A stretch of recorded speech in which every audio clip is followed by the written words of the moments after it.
Welcome to City Cinematheque, where the art and pleasure of the movies are the subject of serious discussion. I'm your host, Jerry Carlson, and I teach film studies at the City College of the City University of New York.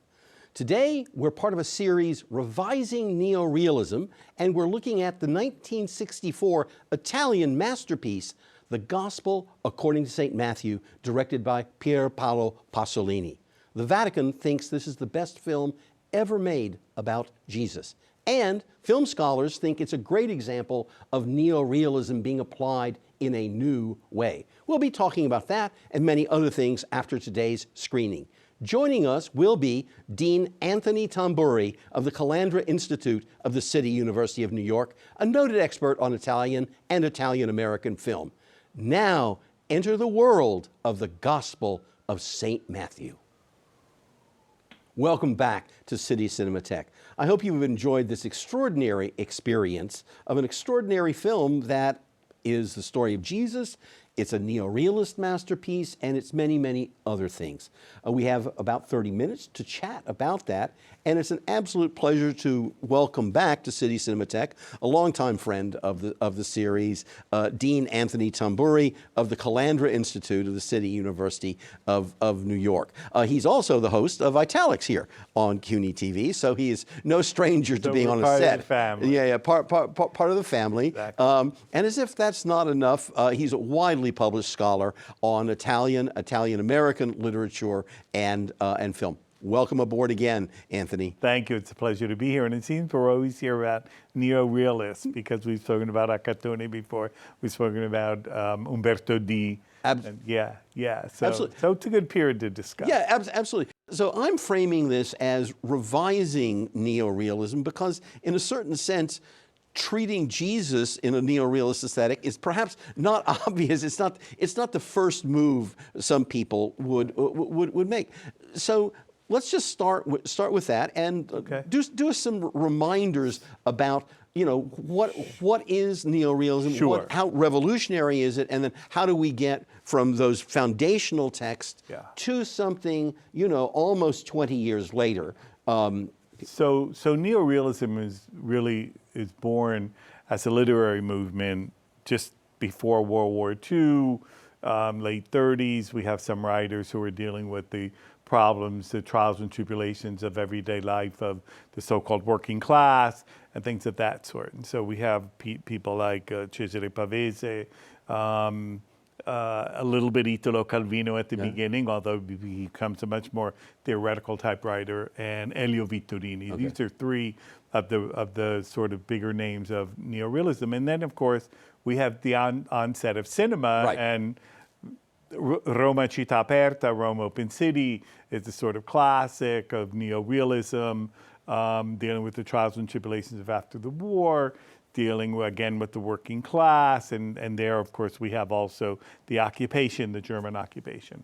And so the 40s and 50s, we're having a nice time with neo-realist cinema, but it sort of seems to die out in the late 50s. And Pasolini really brings it back in some ways, right? And he brings it back because he harks back to also the practice of using non-professional actors. And that, of course, is Roberto Rossellini, when he does I Fioretti di San Francesco, which is his first film. And it was very curious decades ago when I met Rossellini and he was doing a Q&A, and people said, well, how come you used locals? Why didn't you use professional actors? And his response was, well, I didn't have the money. I couldn't afford it. But in any event, whether you could afford it or not, it created a certain tone to the movie, right? And so you didn't have this Clark Gable type person or whatever in front of you on the screen, but you had to work. You had a non-actor, part of the local community, basically trying to represent that life. So we've got some of these characteristics of, one, being outside of a studio and shooting on location, using non-professional actors, and then also having stories that are, based in this, materially based in this place. I mean, the people are really kind of embedded in the space, but also the stories of neo-realism tend to be much more episodic or loosely constructed in the sense that they're as much as interested in following the chronology of a life and getting what it's like to be in that moment of the life, as opposed to, you know, I think what we are much more familiar with is very active, problem-solving protagonists who like, oh, wow, the thieves are going to be there at 10 o'clock, so we've only got 15 minutes to get there before the thief. Right. No, that's not how neorealism. Right, exactly. And that's not how this film works. Well, yeah. The genius of Pasolini is to be able to take a text, the Gospel according to St. Matthew, Right, and to follow it very closely, but yet make it his own. You're correct. And that's what Pasolini does. Right. And he does so by using the words of Christ that we. Absolutely. But yet there are moments where you say, he sounds more like a modern day sort of socio-political, lefty than he does sound like Christ.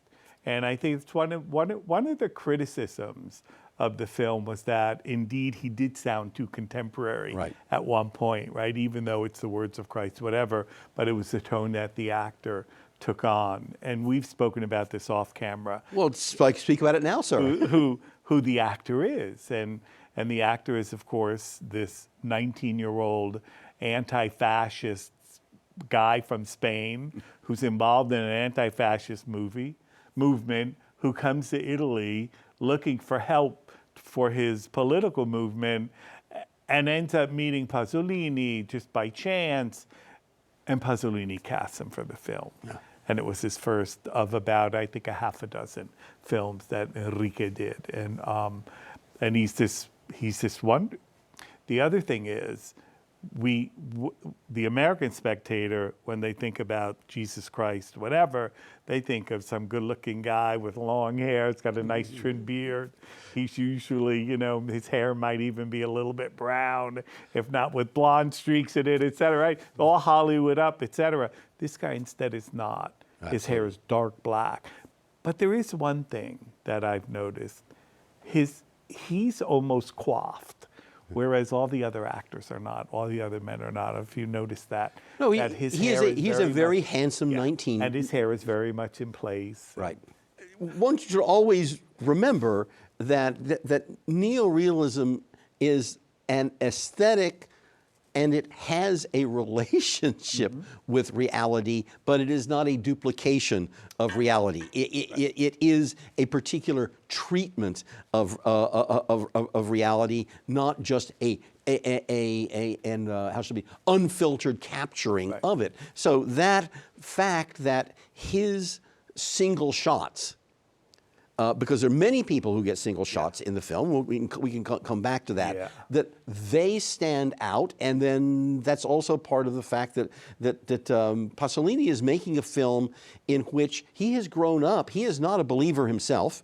He is in fact, a Marxist. Right. But at the same time, he's someone who's deeply aware of the breadth and depth of the Catholic culture of Italy, and all of the art that it has produced over these centuries. So the way in which he will treat something like his face is nodding towards an entire legacy of religious art itself, which is those several centuries of representation of the Christ in the visual arts. Yeah.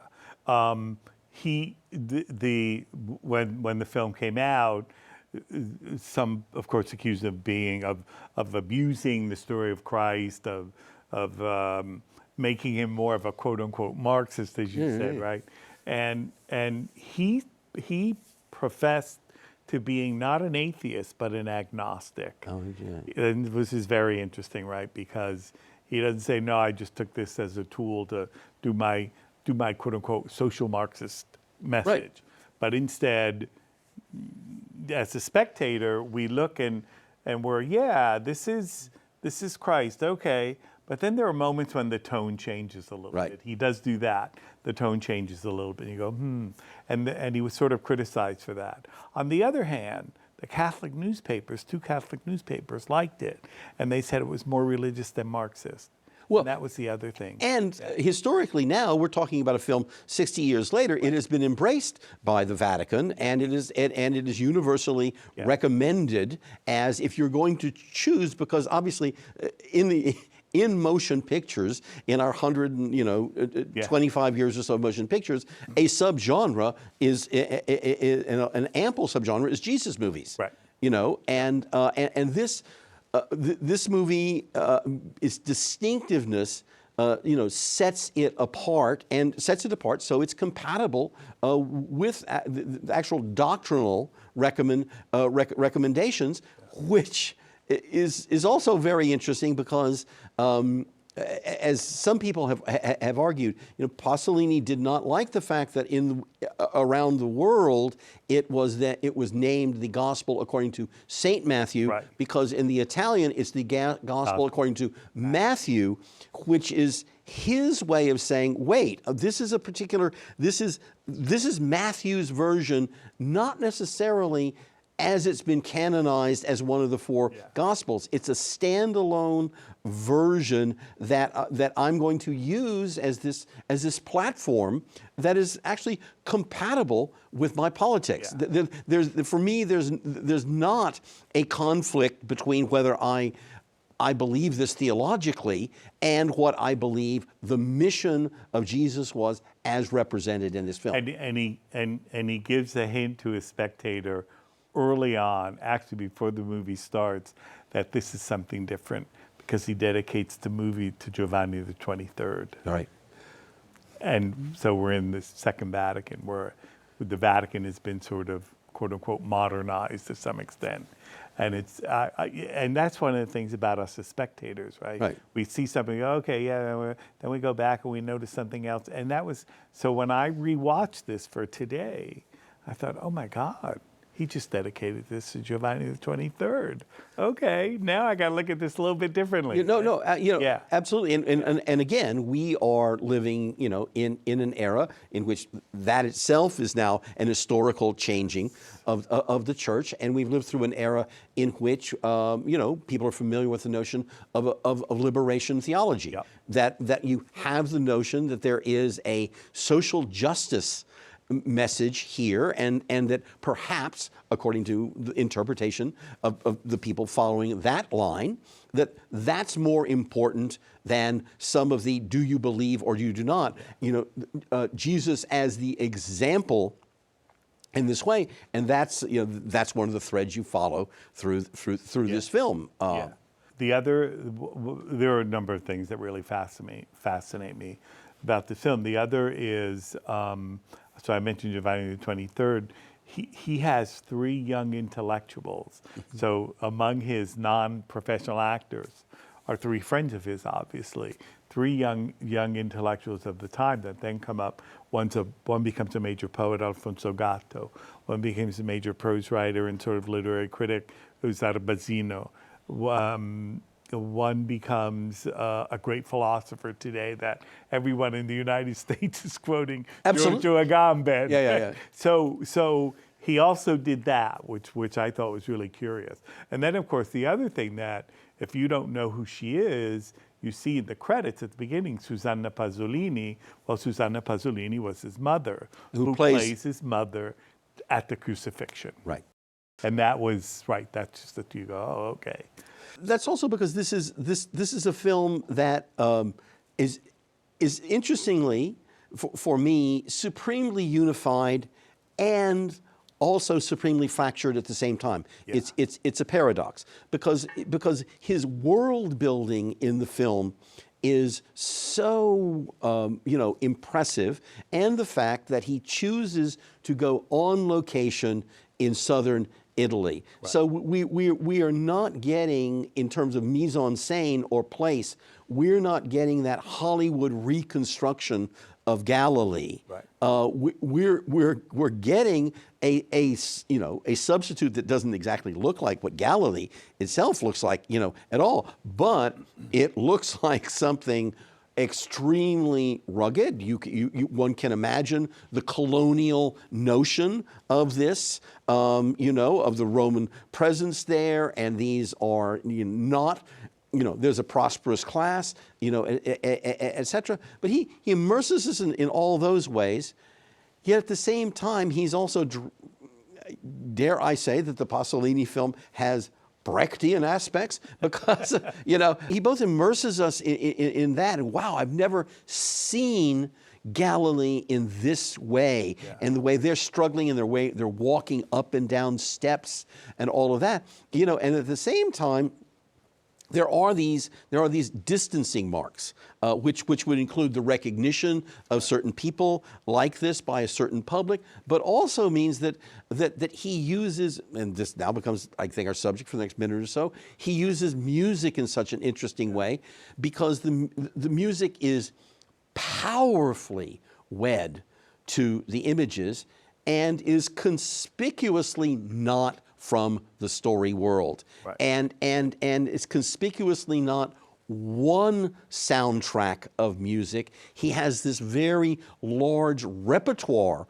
of music that he's using. That however powerful the marrying of the image and the music may be, it's also distancing in some because you have American blues show up. Right. Right. You have classical to American. You have from Bach to American blues. Yeah. Exactly. It's fascinating. Yeah. And that reminds me, because when we think of music and cinema, we often think of Martin Scorsese. Oh, absolutely. And so there's this new series by Martin, or the biography. Martin Scorsese, the 5-episode, right, on one of the streaming platforms. And it was interesting. He mentions Pasolini, and he says that because Martin Scorsese was thinking of going into the seminary, decides not to. He was always very religious, and he was thinking about doing a film about the life of Jesus until he saw the Vangelo. He said, I knew I couldn't do it anymore. But the interesting, what of course interests me as a spectator, and knowing about these two films, is that we know Scorsese for his music. Right. How his music is so contemporary or so important. It's both contemporary and important to the storyline, and Pasolini does the same thing. Pasolini was and of course Scorsese recognized other Italian directors as well. The whole neo-realist aspect for Scorsese, he admits that that's his sort of one of his major teachers, right? Right.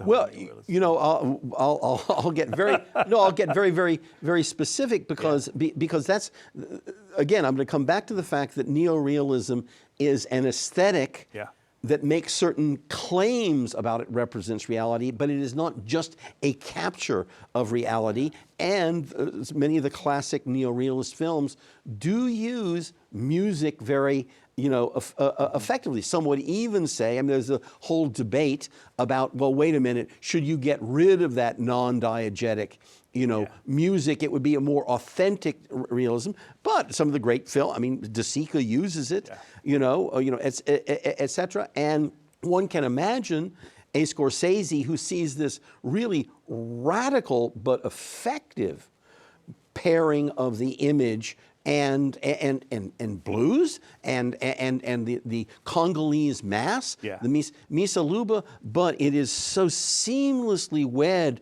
the two of them, for this third effect. It's 2 + 2 = 5, which is what in Scorsese some would say 2 + 2 sometimes = 7. The way he puts his stuff, stuff together. But you can imagine this. Oh, you can have this radically realist visual aesthetic, but then you can enhance that image with this music, not just by the rhythmic matching, which may be extraordinary, the movement of a camera with the same movement of that, but with this whole notion that, wait a minute, we're getting to a kind of extra realism by doing this. And the other, you mentioned that he shot this in southern Italy, and rest assured that that was purposeful. He couldn't go to Palestine, he couldn't go to the Middle East to shoot it, so he shoots it in southern Italy, and he shoots it in Matera, when Matera was by no means even a thought of being the capital, cultural capital of the world as it was a few years ago. Right. Over the decades, they spiffed it up and whatever. Matera was not the tourist place at that time, and he underscores how poor it was. I mean, actually, there's one moment where the town actually crumbles during towards the end of the movie. Yeah. Well, but see, let's talk about this film and its historical audience of the Italian spectator. So, in what way, by doing that, for an Italian audience of that era, this is also an era in which, you're getting a great film like La Dolce Vita. Yeah. And a great film like Dolce Vita. I mean, what is one of its, many aspects? Its theme is the decadence that has been created by the Italian miracle. Etc. But not everybody was brought along by the miracle. No, and Southerners will tell you that the South was ignored. Southerners will tell you that the South was ignored from the moment Italy became a nation in 1861. Yeah. So that's what Pasolini does. Of course, the irony, if you want, the irony is that Pasolini is born in Bologna and sort of grows up in northern Italy, but yet he comes to Rome at a certain point and becomes the person we know as Pier Paolo Pasolini, the poet, the novelist, the filmmaker, the essayist, the critical theorist, interpretation theory, and things of that sort. And he's underscoring the trials and tribulations of the South just by filming this in Matera. Well, and you bring up this interesting point. Now we're doing a little bit of our biographical criticism. No, but he comes to a Rome that is being transformed by this miracle, and part of that transformation is the fact that it becomes, it needs workers, and so it is this hub. So somebody from the north, like himself, is going to be, and this becomes, in Acatone, this is one of the things is, who are these people who are recently arrived in this, Italian version of the Great Migration? Americans should, I think of it in that same way, that Italians, the same way in which Americans were thinking about all of these black people are arriving from the South, in South Side of Chicago, in Harlem, eventually in Oakland, as Pittsburgh, wherever. Well, the arrival of the people from the South in Italy was viewed by the Northerners in the same way. Exactly. Who are these people who speak dialect and they don't even speak the language we do, etc. So he's actually, while he's making a Jesus movie, he is reminding Italians of this struggle, that this struggle is still going on. And look, that Italy today, I don't have to dress this set. Because the poverty of Galilee and there is available in contemporary Italy. Right. And Matera is the place. And Matera then historically, just for our viewers, Matera becomes the place where also Christ Up the Eboli is filmed.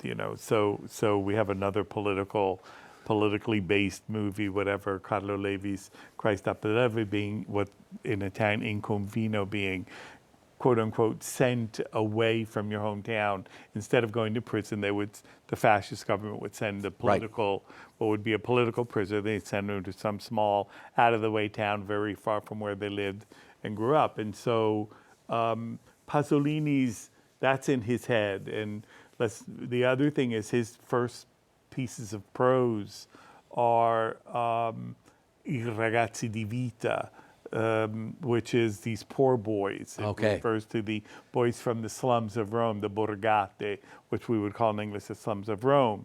And that's the theme of his early works, his early fiction. And so that becomes his interpretation of Jesus. It is the Jesus of the people. It is the Jesus of overthrowing the tables of the money lenders. Exactly. So it is a young Pasolini, because we're 64. Pasolini's born in whatever, 23, I think it is, whatever. But it's also the Pasolini that we're going to become to know through his other works too, through his prose, through his poetry, and then eventually his essays about interpretation is very much open. He allows for different interpretations. Oh, well, you know, I think you bring up just a very excellent point about that, about what his literary theory is and how it actually informs his aesthetic, because this is a film that is suggestive of a social justice theology. Right.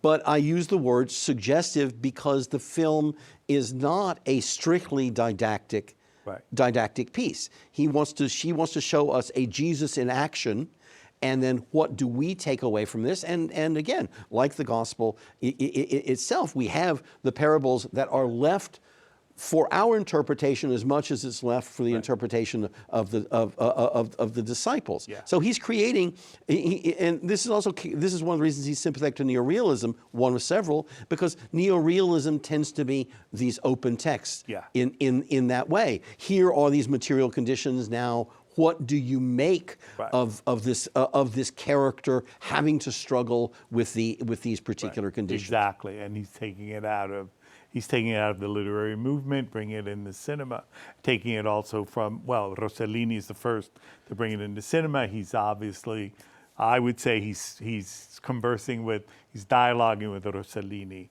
very much. So when you think about I Fioretti di San Francisco. And say that in English for our non-Italian. The little flowers of St. Francis. Right.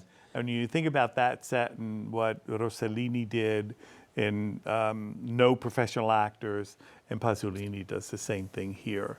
And just having found out, I was just fascinated by the fact that he wanted to go to this young anti-fascist, Spanish anti-fascist. I just find that really sort of, as a viewer, obviously, it affects our absolutely. No, it inflects and it frames the action. And our framing of this film is going to have to come to an end right now, because we're running out of time. And the clock is always there, isn't it? The clock is ticking in our lives in so many ways, Anthony. If you enjoyed our discussion here today, please join us on other episodes of City Cinematheque. We're here on the weekend. How do you find out about us? You can go to our website, and that's www.tv.cuny.edu. And you're going to find information about City Cinematheque and also all the other programming here at CUNY TV. You'll also find ways to communicate with us. We'd love to hear from you. You can send us an email. Always happy to know what you think of City Cinematheque and any of our other programming. Also, on our website, you will find the way in which you can get our CUNY TV app. And that app will allow you to stream CUNY TV wherever you are. So please visit www.tv.cuny.edu. Anthony, always a pleasure to have you here. Always a little bit too short because we could go on for quite a while. But I hope our viewers at home just take this cue that there's much for them to discuss with their loved ones and friends about a film as rich as this is. Always a pleasure to be here. Okay, great. Thank you. And thank you for joining us here today on City Cinematheque. Bye for now.